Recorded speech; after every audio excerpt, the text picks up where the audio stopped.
Hi friends, అందరికీ నమస్తే. అందరు మంచిగా ఉన్నారా? అందరికీ వెరీ గుడ్ మార్నింగ్ అండి. అందరు టీ తాగిరా, టిఫిన్ చేసిరా? ఫ్రెండ్స్, ఈరోజు ముచ్చట ఏంటంటే, నేను తమిళనాడు వెళ్ళినప్పటి వీడియో అండి ఇది.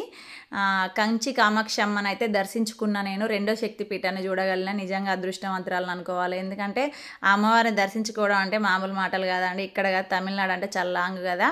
అనుకోని ప్రయాణం చేసినాం, దర్శనం అయిపోయింది అమ్మది. ఇంకా బయటకు వచ్చినాకనైతే ఆటో డ్రైవరు మీరు ఇంకా షాపింగ్ చేస్తారా అని అడిగిండు. మామూలుగా చూద్దాం, టైం ఉంది కదా అని వెళ్ళిందండి. ఇక్కడ చీరలు అనేది నేత అనేది తయారు చేస్తారు అన్నట్టు, నేతేస్తారు, చేతితోనే రెడీ చేస్తారు అన్నట్టు.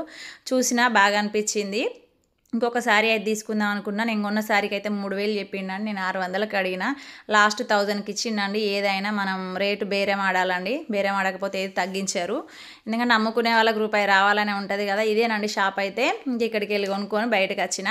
మగవాళ్ళ మైండ్ ఎప్పుడు ఎట్లా మారుతుందో తెలియదండి. వేగంగా మారిపోయేది మనుషులం ఒకటేనండి. రోజులు మారే, వారాలు మారే, కానీ మనుషులు మారుతారు. కాశీలో ఒకటి కొనిచ్చిండు, ఈ శక్తిపీఠం దగ్గర ఒకటి కొనిచ్చిండు. వేరే కాడ అడిగితే ఇదే పని అన్నాడు. అట్లుంటుంది ఫ్రెండ్స్.